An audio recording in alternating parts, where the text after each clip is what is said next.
So, Hare Krishna, welcome everyone. This is Krishna Dasa. Today is the final concluding session of this batch of Bhagavad Gita. So, before we begin, I'll say the prayers to Guru and God. Om Jnanatimirandasya Jnananjana Shalakya Chakshurum Militamena Tasmai Shri Guruve Namaha. Om Namo Bhagavate Vasudevaya. Hare Krishna. Gurur Brahma Gurur Vishnu Gurur Devo Maheshwaraha Gurur Sakshat Parabrahma Tasmai Shri Guruve Namaha. Tasmai Shri Guruve Namaha. Tasmai Shri Guruve Namaha. Hare Krishna. So today we are going to cover the final set of verses of the Bhagavad Gita, starting from 18.67. So let me play these slokas now. Idam te na tapaskaya na bhaktaya kadachana na cha shushrushabe vachyam na cha mam yobhyasuyati ya idam paramam guhyam madbhakteshvabhidhasyati bhaktim mayi param krutva mame vaishyatya samshayah न च तस्मान् मनुष्येषु कश्चिन्मे प्रियकृत्तमः भविता न च मे तस्मादन्यः प्रियतरो भुवि अध्येष्यते च य इमम् धर्म्यम् संवादमावयोः ज्ञानयज्ञेन तेनाहमिष्टः स्यामिति मे मतिः श्रद्धावाननसूयश्च शृणुयादपि यो नरः सोऽपि मुक्तः शुभालोकान् प्राप्नुयात् पुण्यकर्मणाम् कच्चिदेतच्छ्रुतम् पार्थ त्वयैकाग्रेण चेतसा कच्चिदज्ञानसम्मोहः प्रनष्टस्ते धनञ्जय अर्जुन उवाच नष्टो मोहस्मृतिर्लब्धा त्वत्प्रसादान्मयाच्युत स्थितोऽस्मि गतसन्देहः करिष्ये वचनं तव सञ्जय उवाच इत्यहं वासुदेवस्य पार्थस्य च महात्मनः संवादमिममश्रोषमद्भुतं रोमहर्षणम् व्यासप्रसादाच्छ्रुतवानेतद्गुह्यमहं परम् योगं योगेश्वरात् कृष्णात् साक्षात् कथयतः स्वयम् राजन् संस्मृत्य संवादमिममद्भुतम् केशवार्जुनयोः पुण्यम् हृष्यामि च मुहुर्मुहुः तच्च संस्मृत्य रूपमत्यद्भुतम् हरेः विस्मयो मे महान् राजन् हृष्यामि च पुनः पुनः यत्र योगेश्वरः कृष्णो यत्र पार्थो धनुर्धरः तत्र श्रीविजयो भूतिर्ध्रुवा नीतिर्मतिर्मम ॐ तत्सदिति श्रीमद्भगवद्गीतासु उपनिषत्सु ब्रह्मविद्यायाम् योगशास्त्रे श्रीकृष्णार्जुनसंवादे मोक्षसंन्यासयोगो नाम 18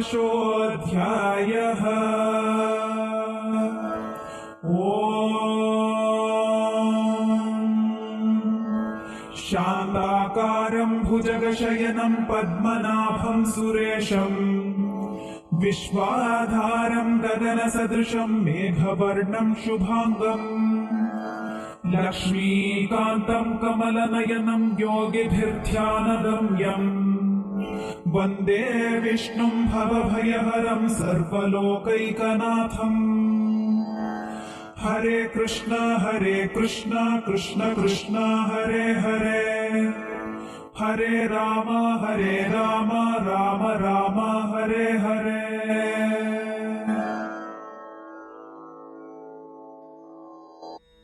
Hare Krishna. So, I wanted to quickly share one more interesting thing. So, every session we cover a set of verses and then I create a podcast, I record it. So, especially Apple Podcast, we have to give the episode number so that the season number and episode number so that they put it in order. And I just realized that today is the last session and it happens to be 108th session, So I did not plan it that way. So I just took it as a blessing from Krishna, So excluding our revision and all, we have spent exactly 108 live sessions of Bhagavad Gita. So all thanks to your love and support that we came so far. Yes, Guruji. We have Minalji who will be reading the translations. Okay. Thank you so much. Thank you. Hare Krishna, everyone. Hare Krishna.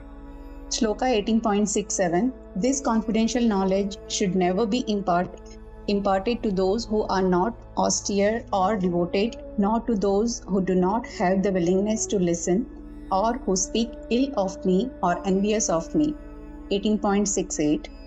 Amongst my devotees, those who explain and teach this most confidential knowledge perform the greatest act of devotional service, and they'll come to me without doubt. 18.69. No one does more loving devotional service to me than they, and nor shall there ever be anyone on this earth more dear to me. 18.70. And I declare that those who study this sacred dialogue of ours worship me with their intellect through the yajna or knowledge. Such is my opinion. 18.71. And even those who listen with faith and without envy become liberated from sinful reactions and attain to the auspicious planets where the pious dwell. 18.72. O son of Pritha, O conqueror of wealth, have you heard my instructions with an attentive and concentrated mind? And has your delusions born of ignorance been destroyed? 18.73. Arjuna said, My dear Krishna, O infallible one, my illusion is now gone. I have regained my memory, knowledge by your grace. I am now firm and free from doubt and am prepared to act according to your instructions. 18.74. Sanjaya said, Thus I have heard the conversation between Shri Krishna, the son of Vasudeva, and Arjuna, the son of Pritha. So thrilling is the experience that my hair is standing on end. 18.75. By the grace of Vyasa, I have heard about this most confidential yoga directly from the master of all yoga, Shri Krishna himself, who was speaking personally to Arjuna. 18.76. O King, as I repeatedly recall this wonderful and sacred dialogue between Shri Krishna and Arjuna, I take pleasure being thrilled again and again. 18.77. And remembering that most astonishing and wonderful cosmic form of Lord Krishna, great is my astonishment and I am thrilled with joy and over again. 18.78. Wherever there is Sri Krishna, the Lord of all yoga, and wherever there is Arjuna, the supreme archer, there will also certainly be unending opulence, victory, extraordinary power and morality. That is my opinion. Hare Krishna. Hare Krishna. Thank you so much, Minalji. I think you read really well. So that brings us to the sacred conclusion. That's the Bhagavad Gita's final gift to every seeker. So these final verses, they are like a closing gift offered to all of humanity, and we shouldn't treat it just like some philosophical words, but they are more like distilled nectar. nectar of Shri Krishna's infinite compassion and wisdom. So Krishna is like a master craftsman. Just imagine Krishna is preparing somebody to be a king. He has done all the rituals, he has done everything, and then he's making the king sit on the throne and he has a crown, and the final thing remaining is he wants to place that very precious gem on top of that crown, and that will conclude the ceremony. Just like that, these last verses are like that gem on the crown, where in the West we also say icing on the cake. So like that, this is kind of the gift that is given to us. And so these verses, you will see that they are combining multiple divine aspects of confidentiality, devotion, humility, divine grace. All of these are being combined and integrated with each other. And this knowledge, Krishna will go on to say that this knowledge is supposed to be preserved and protected and shared across generations. So if you see, Krishna begins this section with a profound wisdom about spiritual readiness. This is very, very important. I think we have discussed this a few times. We have had some debates on this as well. So in 18.67, Krishna is establishing 4 boundaries, 4 clear boundaries, where he is saying who are the kind of people who should and should not receive this most confidential knowledge. And this is not about exclusivity, it's not like an elite club or anything, but this is actually based on compassion, because Krishna wants to make sure that whoever is receiving it is ready for it, because not everybody can handle this knowledge. See, assume you are a gardener. Will you just pour a bucket of water on any plant in the garden? No, you want to make sure that the plant can handle the amount of water you are giving it. How much you are giving, how you are giving, all of that, varies from plant to plant, and a gardener knows this very well. Just like that, Krishna knows what kind of confidential knowledge who can handle. And this kind of compassion is what makes him say that there are these 4 boundaries. These are the 4 disqualifications. If a person exhibits these qualities, any of these qualities, we should not really try to share this knowledge with such a person. So what are those qualities? Now I want you to pay attention, because we want to make sure that we don't develop any of these qualities. See, again, Krishna is talking about qualities. Krishna is not talking about qualifications. He's not talking about somebody who should have done a certain Sanskrit class, or somebody who has a certain gotra, somebody who is born in a certain caste or certain religion. None of that. He talks about qualities. So the first quality that Krishna says, which disqualifies a person from this knowledge, is lack of austerity or tapas. What is tapas? Tapas is not just a show. Tapas doesn't mean, you go sit somewhere half naked with, some yogasana pose and, doing all fancy things. That is not necessarily tapas. Tapas here means inner mastery, self-mastery. How much are we invested in that? Is that person even investing in that? What is one of the most important symptoms of this? Is a person even prioritizing this knowledge? Or is the person, trying to approach this knowledge only when they have nothing else to do? See, that is what a lot of us do, right? Oh, today I have nothing else to do, so let me listen to the podcast. Today I have nothing else to do, maybe I'll sit and do. But the moment something else comes up, the something else usually is always higher priority. Krishna eventually wants all of genuine seekers to make this the top priority. And there is a Upanishad. In the Upanishad, I think it is Mandukya Upanishad. I'm giving this just for reference, that this concept is covered there also, where that Upanishad says that Brahman expands by means of tapas, austerity, and then everything else follows from there. Like Brahman will expand by means of tapas, and then matter comes, then from matter prana comes, then from prana mind comes, from mind elements come, so on and so forth. So all of that happens, but first is tapas. So the same thing here, Krishna is saying the first qualification or disqualification. Qualification, you should have tapas, austerity. Disqualification, if you don't have any kind of austerity or self-mastery, then please don't share knowledge with them. What is the second? Second is very, very obvious, lack of devotion. Here devotion means supreme love. The heart has to be open. You see, I think we have spoken about this earlier, and I have spoken about this even during Bhakti Sutras, you look all around you. Look all around you. Hatred is fashionable. It's very cool to just say, oh, I hate that dude, or, say, oh, bakwas hai, oh, aisa hai. It's very fashionable. Everybody accepts. But try saying you love somebody in public. See how hard it is. You see, that is devotion. That is true devotion, is opening up your heart to true love, because that love is what opens our heart, makes it more receptive. So Krishna says, does that person have devotion? This is what Narada Bhakti Sutras also has. Narada Muni has said, Parama Prema Rupa. If some of you may remember, that was the second sutra.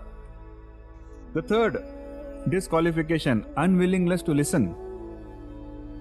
Why somebody is not willing to listen? Because it is called intellectual arrogance. I know. I already know. I know a lot. So that kind of intellectual arrogance creates resistance.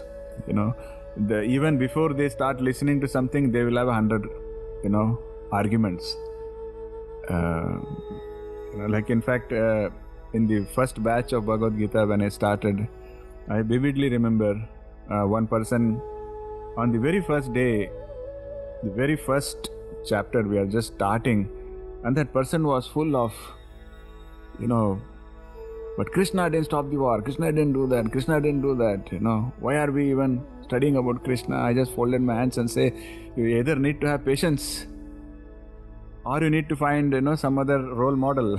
I'm sorry, but it takes time, it takes patience, So that is the third quality, unwillingness to listen. A great example of somebody who had willingness to listen was Parikshit Maharaj. Parikshit Maharaj was such an intellectual, but still he had the patience, he had the humility to sit and listen to the entire Bhagavad Purana. And that is how the Bhagavad Purana then later became publicly known.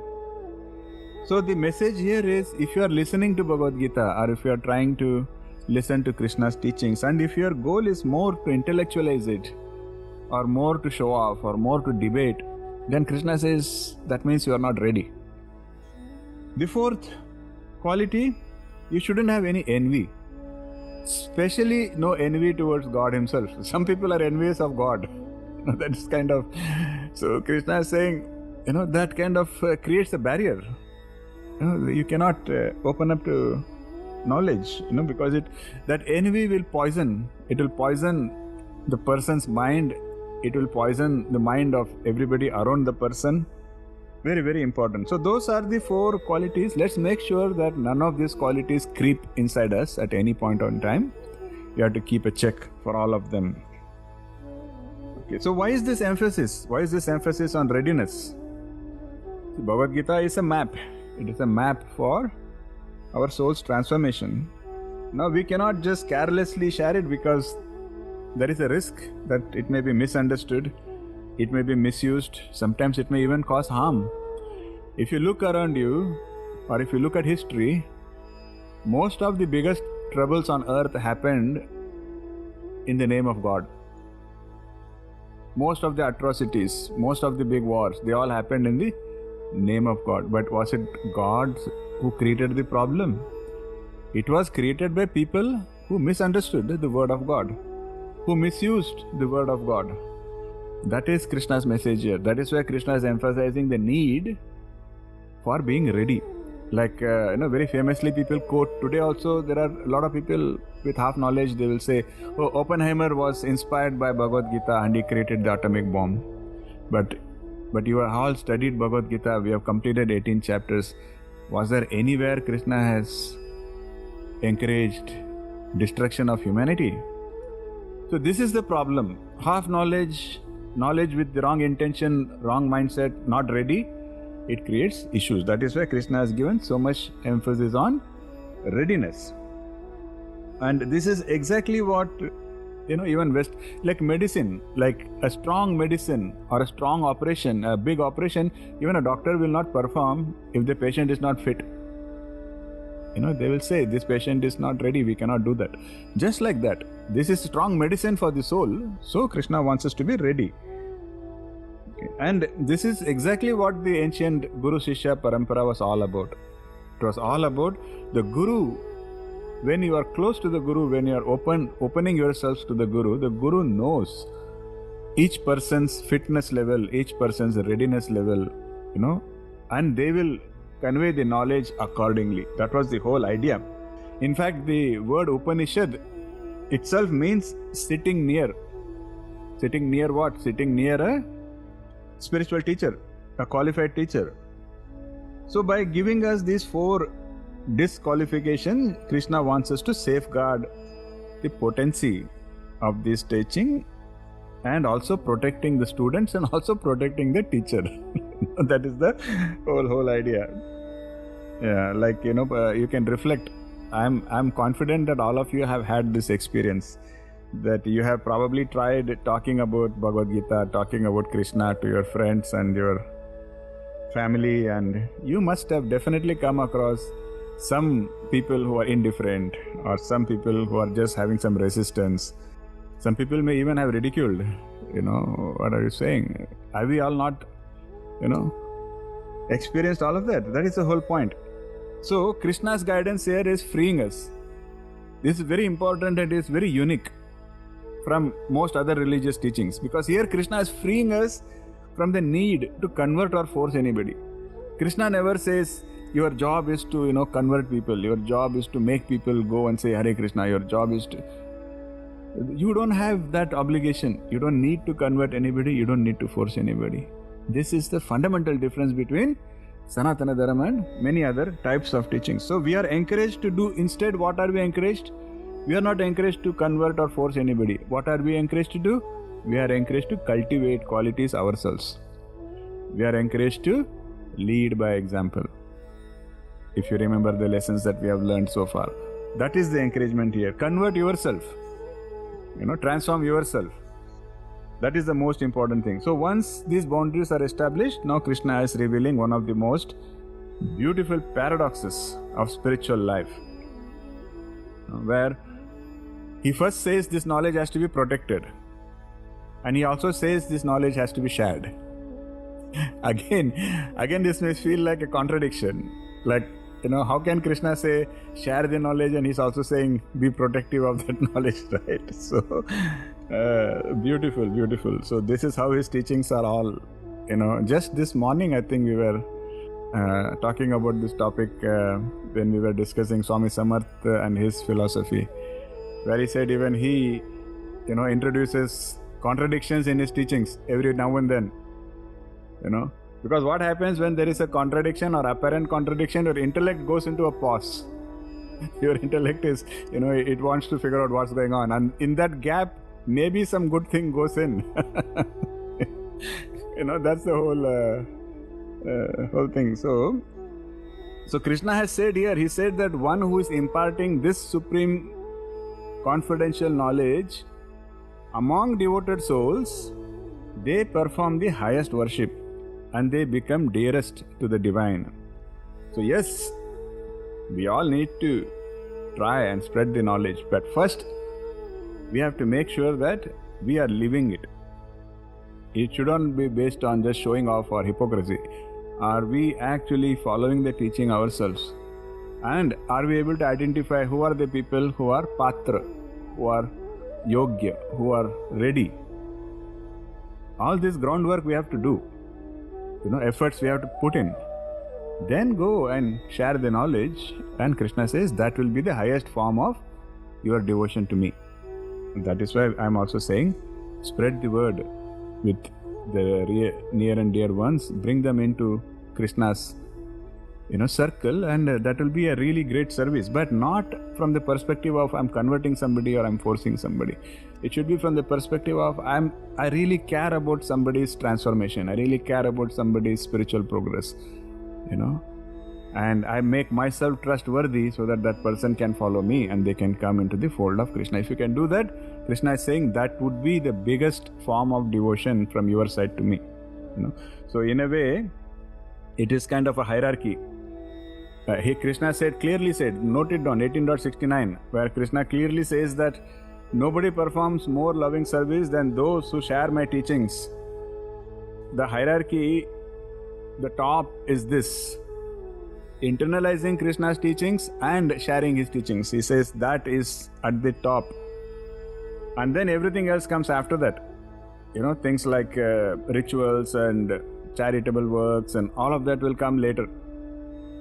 All I can say is, I can vouch for this. I'm not a Swami Baba, or I'm not like it's not like I spent years studying in some big ashram or anything, right?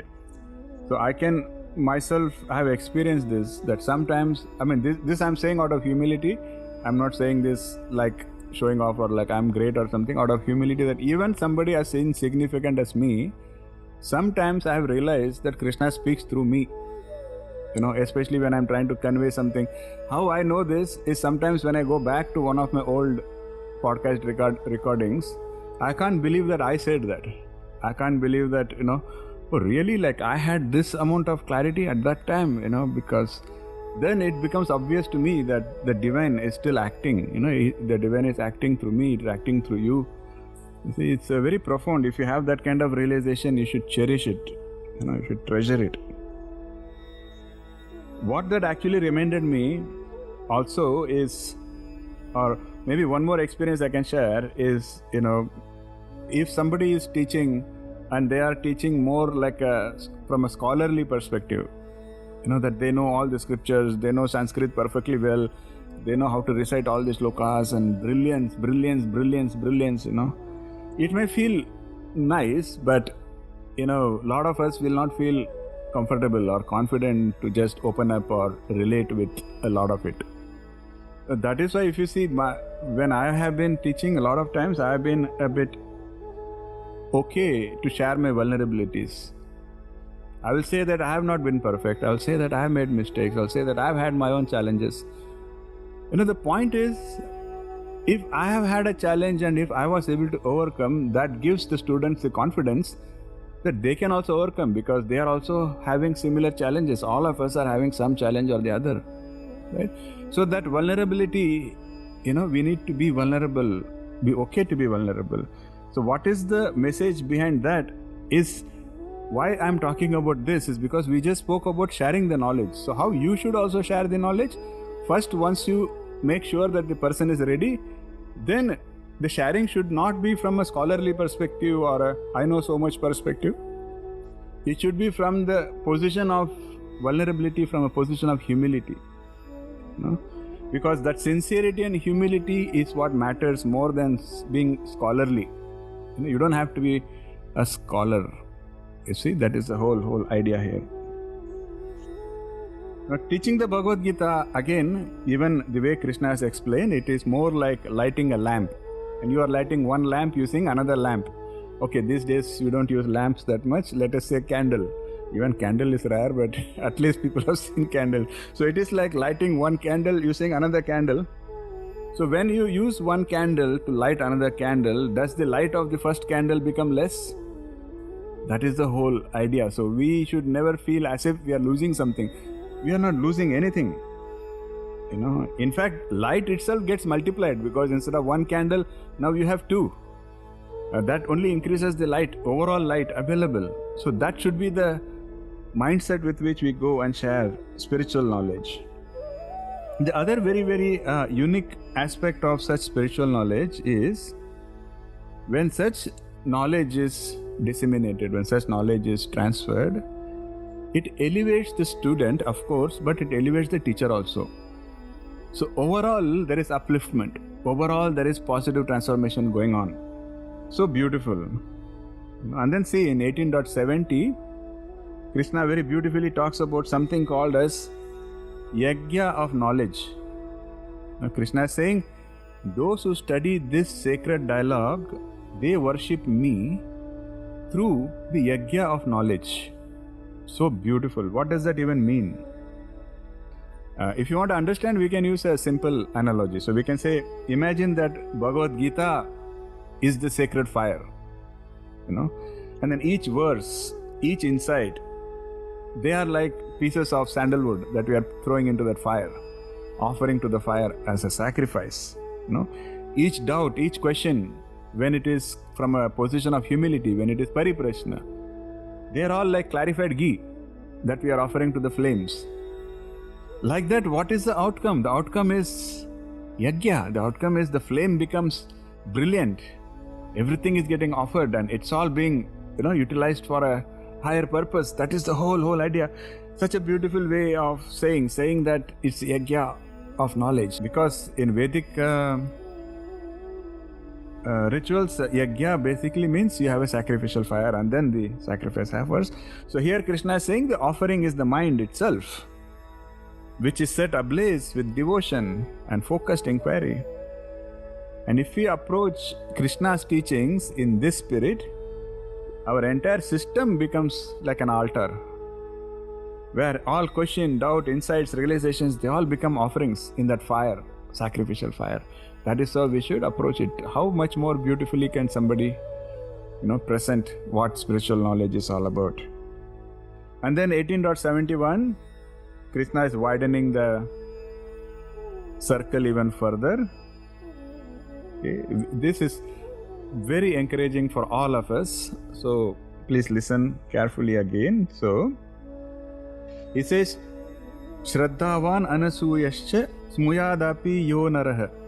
Even those who simply listen with faith, without envy, even they can get liberated from sinful reactions. And even they can attain to auspicious planets. How powerful this is. He's saying, yes, sharing of my knowledge is important, it is beautiful, it is glorified and all of that. But even if you can simply listen, and if you can listen with humility, if you can listen with faith, if you can listen without any envy, even that will liberate you from this bondage. Even that will have that kind of a, so powerful. Very, very powerful. So this is why we say that Krishna's knowledge is accessible to everybody. Nobody is prevented from that knowledge. So that way the liberation is not the privilege of just some scholars or some high caste people or nothing like that. It is a birthright of everybody. Everybody who is willing. Everybody who is willing to open their hearts. Everybody who is willing to listen. That's all Krishna is saying. All Krishna says is just make yourself ready, that's all. And this knowledge is available to you. So beautiful. So that is why in this verse Krishna speaks about qualification. The qualification he has said is Shraddha, which is faith and absence of any envy, anasuya. He says that prepares your heart. That way you can approach the knowledge through your heart rather than through your intellect, rather than through your mind. That is how you should approach this knowledge. This is just beautiful. See, there is a small story I would like to say. Some of you may already know this. This is around 400 years ago. I think 400 years ago. You can correct me if somebody knows the exact time period. There was a great saint named Tukaram. And as a child, I have studied a lot about him because he's local. He's our local saint, because he is from a small village called Dehu, and it is not far from today's Pune. And there was a time when I used to live in Dehu Road, and so from there, Dehu Gaon was not that far, and we have gone there, with friends and also. So there, Tukaram was a very, very famous saint, and he was not like born to any high social status or nothing. In fact, he used to always struggle to make his ends meet. He was not really well to do and all of that. But he had something very special. He had complete love for God. And the story, it says that Tukaram used to carry a small pebble. Pebble means a roundish piece of stone. And he used to carry that, and nothing fancy, okay? I think he just picked it up from somewhere and any normal regular stone, it was a roundish thing. He used to keep it in his hands. Sometimes he will keep it in his pocket. And they say that whenever he used to be sitting in a shop or walking, or when he used to, just meditate or whatever, he would always be whispering the name of the Lord. He would always be saying Ram, Ram, Ram. But whenever he used to chant, they say that he used to rub the pebble, so he will take this finger and he will be doing Ram, Ram, Ram, Ram, Rama, Rama, whatever, he used to do that. And sometimes he used to also call out to his Lord, Vitthala, Vitthala, Vitthala, Vitthala, But the point is, he used to do that consistently, day after day, year after year. And the amazing thing is, after many years, apparently, that pebble developed a groove, a deep groove, which was made by his finger. Can you imagine, can a person's finger, create even a scratch on a hard stone? But he was just rubbing the stone consistently, and eventually the stone, just like millions of years of the river flowing created the Grand Canyon, was formed like that. Just like that here, Tukaram was just using his thumb softly, silently, day after day, and it created a groove on that pebble. Think about it for a moment. What was the key here? The key was consistency. He was so consistent that it left a permanent mark on a piece of hard stone. And Tukaram used to always say that Naam is everything. The Naam is my life, it is my joy, it is my strength. He's not trying to impress anybody. And he's not trying to, throw some complicated abstract ideas at people. Whenever people used to say, you are not even learned, he used to say, you are very right. I'm not learned. I don't know much. All I know is how to love God. That is all I know. But then he went on to create thousands of abhangs and all of that. So he was a very great saint. Why does this story matter? Why are we talking about this story here? It has a very beautiful lesson. The lesson is that even the smallest of actions, if we do it with love, and if we do it consistently, it can create a profound impact, and it can create a profound transformation. That is the moral of the story, and that's why we are bringing it up here. Because Krishna is also emphasizing things which are very simple. He's emphasizing humility, devotion, right? Consistency. That is all Krishna is also asking from us. So in our own lives, what is an example? What do we mean by that? What kind of simple things? As an example, like every day, can we just say thank you genuinely? And can we say that regularly? Every morning when we wake up, can we feel grateful? Very, very important. Sadhguru says this in a very funny way. He says, when you wake up in the morning, keep your finger here. Can you breathe your breath? If you can feel your breath, feel grateful. Say I'm very grateful. But can we do that consistently every day? Can we read just one paragraph from the Bhagavad Gita or any other scripture? But can we do that consistently? These are all apparently small things. But what Krishna is saying, if we can do that consistently with the right mindset, they will have a great, profound impact. We can become Tukarams, is the message. The message is, you don't have to move a mountain. You just have to do small things, but do them with the right bhava and do them consistently. Because these kind of consistent actions, they create those grooves in our lives, in our soul, in our relationships, in our hearts. Very profound, very beautiful. We need to trust that when we do these small things with the right bhava, when we do them consistently, we have to trust that something beautiful is happening, even if we cannot see it. That is where let us not be attached to the outcome. I'm rubbing the stone, but I don't see a groove. It shouldn't be like that. Something beautiful is happening. We have to have the faith. We should detach from the results. The results will come. And very, very beautiful. And then the divine inquiry Krishna talks about in 18.72, he says, this is a question that I hope all of you hear this question and it should all wake you up. So Krishna says, O son of Pritha, O conqueror of wealth, have you heard my instructions with attention? Have you heard my instructions with a concentrated mind? First question. Second question, has your delusion born of ignorance been destroyed now? This question is to all of you. Have you heard Krishna's messages attentively? Have you been focusing, or are you thinking about, what is in the kitchen, or are you thinking about that one document I need to make for tomorrow's presentation, or, that is the question here. He's not just, checking if you understood something. It is not a test, He is asking, is my teachings achieving their purpose? And what is the purpose there? Transformation of consciousness, So Krishna's compassionate inquiry, it is for each one of us. The inquiry is, are we truly listening? And is our hearts getting transformed? And we should aim for the answer being yes to both of these questions. See, it's simple. If you want to take an example, this attention Krishna is talking about, this focus is talking about, it is like, again, a lamp is a beautiful example, or a candle. But usually in olden days when they used to go out at night, they used to carry a lamp.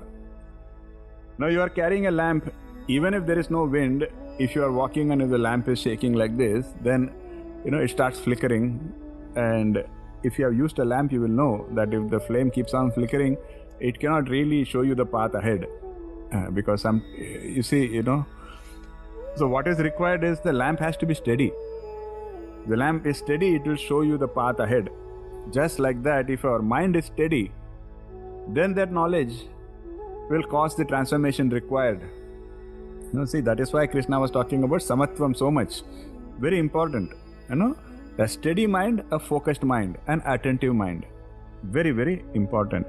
The same thing Patanjali also said in Yoga Sutras. Tatra sthito yatno dhyasaha. He says, practice becomes firmly grounded when the mind is steady. Without such steadiness and focus, the divine teachings are just going to, it's just like rain falling on a piece of rock. It will fall and the water will just go off and nothing really will happen. So let us ask that question to ourselves and let us make sure that we are attentive, we are focused whenever we approach Krishna's teachings and our transformation is happening. Now, so Krishna, of course, is a perfect teacher and he's asking this very profound question, but our Arjuna is a perfect student. So he's a perfect student and his answer is the perfect answer. So Arjuna says, oh my dear Krishna, oh infallible one, my illusion is now gone. And this is a very powerful statement. Listen to it attentively and then I will explain it later. He says, I have regained my memory, knowledge, by your grace. I am now firm and free from doubt. And I am prepared to act according to your instructions. What better answer can a student give? Perfect answer for that question. See, even before I start explaining the answer, the first thing, the most important thing you have to observe is here Arjuna, he's saying, this whatever transformation is happening in me, it is because of your grace, Krishna. Tvat prasadat. That is what is in that sloka. Arjuna is not saying, yes, Krishna, I have taken a lot of efforts, I have worked hard, and now I have understood your teaching. That's not what Arjuna is saying. Arjuna is saying, yes, Krishna, I have listened attentively, and because of your grace, I have understood. That is his humility. That is why he is the perfect student. See, Vedanta teaches us that the line that I said I will explain later. What did Arjuna mean by, I have regained my memory by your grace? This is the important part, because Vedanta will teach us that real knowledge is a recovery, it's not an acquisition. What that means is, our soul already knows. We are already a small spark of that divine supreme. The soul already has perfect knowledge. But the problem is what? The problem is ignorance. That creates the cover. You remember we discussed that how ignorance is like the smoke that covers the fire, and like the dust that covers the mirror, and the womb that covers the embryo. Just like that, our soul already knows it is perfect in itself, but our intellect, our mind, it's all covered by ignorance, delusion. So Arjuna is saying, now I'm gaining my memory. In other words, what I already knew, now I'm regaining it. How? Because I'm now getting rid of that delusion. I'm getting rid of that ignorance. Once that goes, the true knowledge is already there. And you see, so beautiful, right? It's such a beautiful, profound concept. And then his final comment is probably the most important for all of us. He says, Karishye vachanam tava. He says, Oh Krishna, now I'm prepared to act according to your instructions. See, this is the most important part. Yes, everything Krishna says makes sense. But is it just for theory? Krishna has said, Jnana is not enough. It has to become Vijnana. Just listening and saying, yeah, this is beautiful, this is profound is one thing, but are we internalizing it? Are we actually acting? Rightful action. Are we doing it? That is where Arjuna is here saying, I am now prepared. Not just prepared. Vachanam. I kind of assure you, I promise you that I will act according to your instructions. That is what completes the learning process. The learning process completes when Shravanam, Mananam, Nididhyasan, and you are actually acting it out. You are putting it into practice in your daily lives. Beautiful. And then let us now come to Sanjaya, because all of this has happened. And then now Sanjaya is giving his testimony. He is describing it. He is talking to now Dhritarashtra. And Sanjaya uses the word Roma Harshanam. He says, my hair is standing on end when I am witnessing this dialogue. So that indicates how this dialogue is transforming not just mind, it also impacts the body. Even being a witness to the knowledge is creating measurable effects. That is what Krishna just said a few slokas ago, where he said, even if you can listen, even that will create a profound impact. That will also help you get liberations. And here Sanjaya is having those experiences. He's getting Roma Harshanam just by listening, that also from a distance. See, that is why I have also repeated many times that the Bhagavad Gita is not an intellectual topic. Many times, like Sanjaya felt a thrill, I hope some of us have felt some kind of a sense, some kind of a aha moment, some kind of a thrill within us. Those moments are precious. Those moments are what are important. We have to cherish them. Because they are not fantasies. They are real. That is Krishna's promise. That means in those moments we have been paying attention. In those moments we have been doing some introspection. And that is when you feel those thrills, you feel those aha moments and all of that. See, that is required. That is a beautiful, essential part of learning. And then in 18.75, Sanjaya also, he has that humility where he says that, but this privilege of me being able to listen to this dialogue, see what is happening from a distance, it is coming because of Vyasa's grace, Guru Vyasa's grace, Vyasa Prasadat. Again, the fundamental principle of humility, acknowledging that it's all the Guru's grace. And through the Guru's grace, you are getting the God's grace, because that prepares us. That makes our soul, our heart fertile, so that this knowledge can actually go in and create the transformation that is required. Then see, in 18.76 and 77, Sanjaya says that when I remember those astonishing and wonderful form of Krishna, great is my astonishment. And when I recollect what happened between Arjuna and Krishna, I am thrilled with joy again and again and again. This is very, very important here. See, material knowledge, think about it. Material knowledge, somebody teaches us 2 plus 2 is 4. Just because the person teaches the same thing 1,000 times, does it give any different meaning? 2 plus 2 is 4. 2 plus 2 is 4. Doesn't matter. You say it 1,000 times, you teach me 1,000,000 times. I'm not going to get any other perspective, any other, But whereas spiritual knowledge is not like that. Spiritual knowledge, every time it is repeated, every time we hear it again, our perception deepens, our experience deepens, and we start experiencing more and more wonderful aspects of it. That is the fundamental difference between material knowledge and spiritual knowledge. Even some of you have been here with us for even in the first batch. This is the second batch. Whoever has been part of the second batch, tell me if this has felt deeper, more profound than the first batch. Have you felt that way? Okay, I think a lot of you are saying you have felt that way. That is what Krishna's message, that is what Sanjaya's experience is also. That is what is the fact.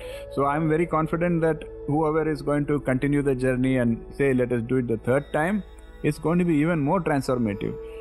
The experiences are going to be even deeper. That is the aspect, that is the kind of quality of such spiritual knowledge coming from a master teacher like Shri Krishna. And that is what Sanjaya is saying. Sanjaya is saying, I feel the thrill and joy again and again and again. Repetition. It's beautiful. Very profound, very, very important. And then 18.78, the final shloka of the Bhagavad Gita. Now that is actually the eternal promise. Yatra yogeshwarah Krishno yatra partho dhanurdharaha Tatra Shri Vijayo Bhutir Dhruva Nitir Mama. Wherever there is Shri Krishna, the Lord of all yoga, wherever there is Arjuna, the supreme archer, there will also certainly be unending opulence, victory, extraordinary power and morality. That is kind of a promise. Such a beautiful promise. What does that mean? Wherever there is Krishna, wherever there is Arjuna, they don't have to be in their body here with us. This Bhagavad Gita, when we approach it with the right bhava, with humility and with faith, Krishna is with us. Arjuna is with us. And along with that, all the other beautiful, wonderful things are guaranteed. See, it is also another message Sanjaya is giving to Dhritarashtra, saying wherever there is Krishna, there is going to be victory. So no matter how scheming you are and no matter how much armies you have, but he is a minister, so he cannot talk like this to his king. So he is giving a hint by saying wherever there is Krishna, there will be victory. And the message again is, whenever we align with divine will, success is inevitable. All we need to do is align. We align with the divine will, success is guaranteed. What kind of success? Prosperity, Shri, victory, Vijaya, power, Bhuti, righteousness, Niti, all of that is guaranteed. It will just come. So let us look at some modern applications. So any kind of conflict, whether the conflict is within ourselves, whether the conflict is with our family members, whether we are having conflict with society, victory, it may seem like force, brute force is a way to get victory, but that is a short term. That will never guarantee you longer term success, longer term victory. The real longer term victory will come when we align with the divine will. All you have to do is that. It doesn't matter how big your ship. If you align the sails towards the flow of the wind will carry the ship. You don't have to worry about it. Your job is to align the sail. Just like that, no matter what hardships we are facing, what does it mean align with the divine will? We have learned so many things in the Bhagavad Gita. That is why I say we have to maintain a journal. So you have to be open to that. Take away that resistance that comes from within. Maintain a journal, see the magic. Because that journal will tell you where you are going out of alignment. It will also show you where magic is happening when you are aligned. There are all these teachings like samatvam and moderation and rightful action and detachment and so many things Krishna has taught. That is what it means to align with will. And at the end of the day, do all of that and then say, I leave the results to you, Krishna. That is real alignment, and then see the magic. Is the whole message for all of us in a practical sense.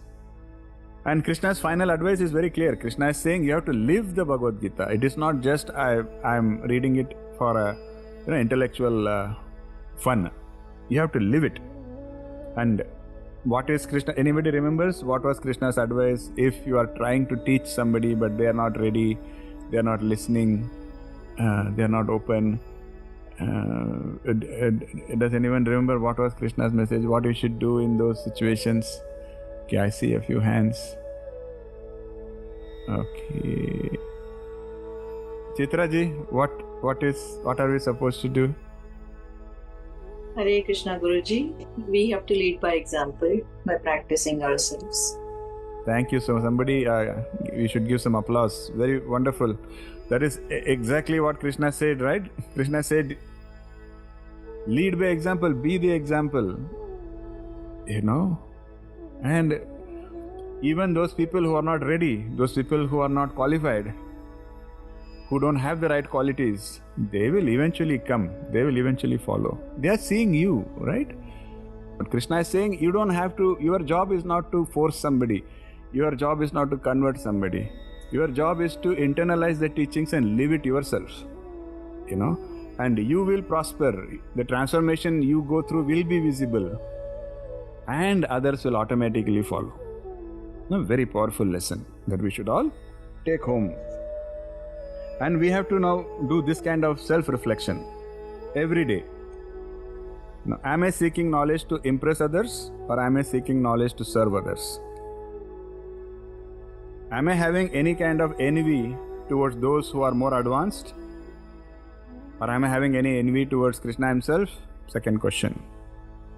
Because this kind of honest inquiry, that itself is a spiritual practice. If we can question ourselves constantly, continuously, that itself is a very great spiritual practice. That itself is a kind of tapas only. And the practice of manas viniyoga, which is dedicating daily thoughts to the divine, that aligns the mind and the motive. See, Ramana Maharishi, he has very popularly, he has spoken about self-inquiry as a tool to observe the ego and observe the ego's subtle patterns. How the ego messes with us. We also call it the inner saboteur. That inner saboteur is nothing but our own ego personified. So if you can combine that kind of self-inquiry with devotional remembrance, that becomes a highway. That becomes a highway for spiritual evolution. So self-inquiry on one side, which makes sure that we are always course correcting, we are always introspecting, keeping ourselves honest. And we have this real divine love. We have this genuine love, unconditional love. These two together will create that channel, will create that highway, through which you can receive divine grace. And after that, nobody can stop you from succeeding. So Krishna has said the same thing. Ramana Maharishi talks about ego. Krishna has spoken about pride. Krishna has said many times very clearly that pride is the chief obstacle to grace. The pride is the biggest enemy.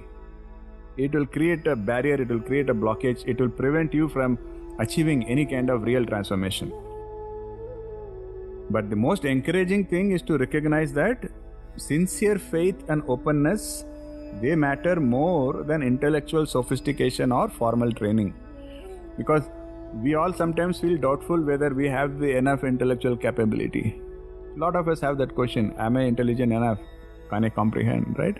Or am I qualified? Do I have the religious training? These questions come. But Krishna is saying what is really important is just faith and openness, which everybody can develop. There is no barrier to that. So it is a very encouraging lesson that comes from Krishna. Because Krishna has promised, we just saw the promise, right? Where Krishna says that even if you can listen with faith and humility, you can get liberation. And that we can all do, right? And that is the biggest encouragement here.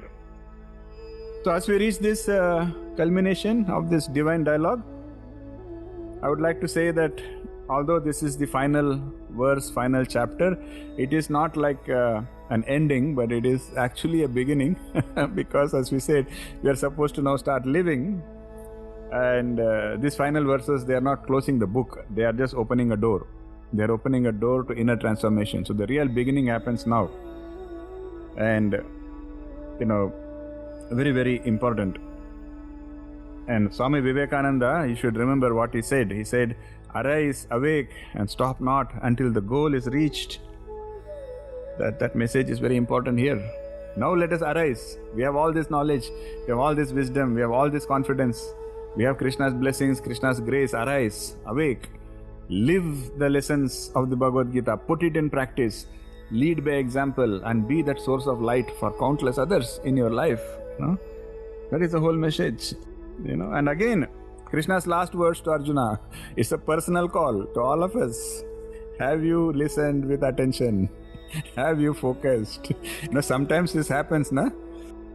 The entire Ramayana is over and then somebody is asking who is Sita and people are confused. That should not be like that. Have we been listening with attention?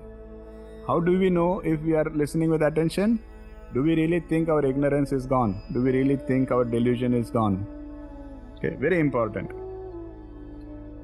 And Arjuna's message, where he is promising that now I will do what is required. Do you now have the courage to engage in rightful actions with faith?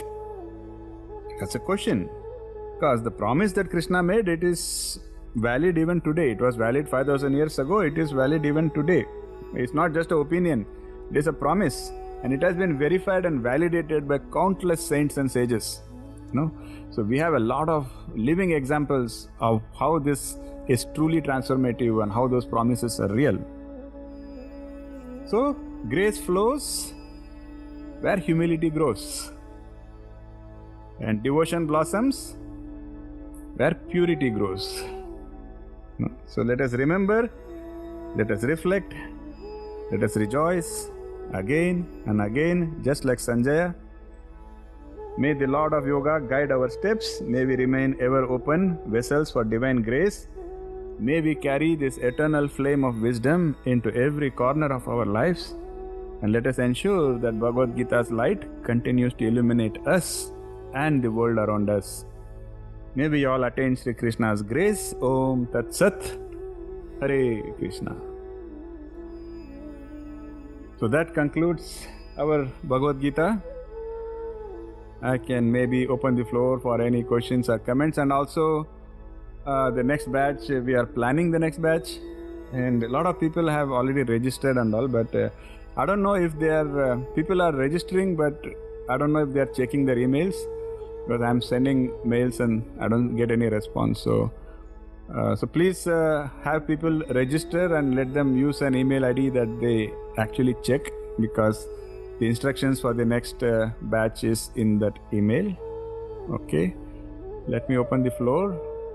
If anybody has any questions, comments, final words, everything welcome.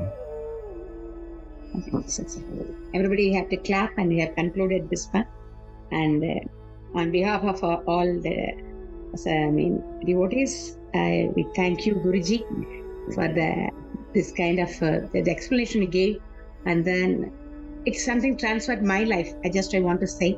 And it's from other satsangis also, they had some transformation in their life. And then really, we want Krishna to bless you with more good health. Thank you. So see you in the third batch. Thank you so much. Thank you so much. I'm already blessed to have this loving satsang with me. And Krishna bless you with good health and with Hare Krishna. prosperity. Hare Krishna. Thank you. Hare Krishna. Thank you, Guruji. Thank you, Kalpana, for this second session. It was really transforming ourselves and still want to continue the journey. God bless you with good health. Thank you. Thank That's what I you. want to say. And thank you all my satsangi friends. My Sunday goes very well because I see all the smiling faces. All the smiling faces. Thank you so much. All the friends, all my friends. Hare Krishna. Thank you so much. Thank you so much. Mitaji, I wanted to say a word. Yes, Mitaji? No, I just wanted to say thank you so much. I really am glad that Somehow through some relations I could come in contact with you all. But finally, whether it is Deepaji who was the reason for me to get into this, I know both of you, but I never knew that ज्ञान का इतना भंडार है और जो आपने सबके लिए खुला करके रखा है, देश काल परिस्थिति सबसे परे, मतलब you can be anywhere in the world, but we should be with you. Unfortunately, I have not been able to give the attention as much as I would want to. So thank you very much for giving me another chance in the second session. Most welcome. While I'm on the same thing, I don't want to register because when I thought that I would want to start the second batch, आपने मुझे उस group में add कर लिया. Yes, that is enough. Form. That is enough. Okay. That is enough. Yes, yes. That registration is for people who are not yet in our satsang group. Okay. So instead of directly opening up the group to people, I want them to register and then I ask them a few questions. I want to know about their background. And then I will add them to the group. So that is why we have that registration form. Okay. Yeah. So you are already in the group. Lots of gratitude. No. I'm grateful to all of you. It's the other way around. Because you are all here, your love and support is there. It encourages me, motivates me to be regular myself. That is why I'm here week after week, and so it has helped me immensely. Thank you so much. Guruji, I just want to share one experience of mine today. Today, when I got up in the morning, I was not in a state even to stand up, and I messaged Kalpana, I won't on my camera today, and hopefully it's the last session, so I might in the end I might join. But as I got up, I just went to the temple. I told Krishna, give me strength today at least to attend the session, and let me see all my group, and I want to hear today. Give me strength. And gradually, after 1 hour, I was able to join the session and show my face. Excellent. Thank you so much. May Thank you so Krishna's much. grace always be upon you. Yeah. Just I told you, I want to attend the session, but I don't want to show my face today. But still, I was able to do it. Hare Krishna, Hare To Krishna. talk to you. Thank you so much. This is what I have learned from this session. Have faith. Hare. Thank you so much. Thank you. Thank you for inspiring all of us. Hare Krishna. Yeah, Anika, thank you for being with us. Thank you, Guruji, for guiding me. No, I hope you are able to internalize, and because you have a long life ahead, and I hope and wish you all the best. Thank you. I think there is a way to do that even from. Let me check. Like a screenshot, Guruji, from your laptop. Laptop say, I was thinking, does Zoom have this screenshot option? Do you know? Does anybody know? Because अगर Zoom से करेंगे तो शायद अच्छा आएगा. I don't know. I don't see a button. Zoom का आपने पहले try किया था गुरुजी. It didn't work. So don't rely on that. अच्छा, तो हम screenshot ही करें? हाँ. ठीक है. Okay, so I will just. Or if you smile. Okay, everybody ready? I'll say 1, 2, 3, then I will click. Okay, let us see. Ready, steady. 1, 2, 3. Okay. Let me check. सच में हुआ कि नहीं capture? Yes, we got it. So thank you everyone once again. Shloka बोलना है. We will end the thing with a shloka. Okay. Kalpana ji will lead. I will just maybe stop recording so that we can all unmute and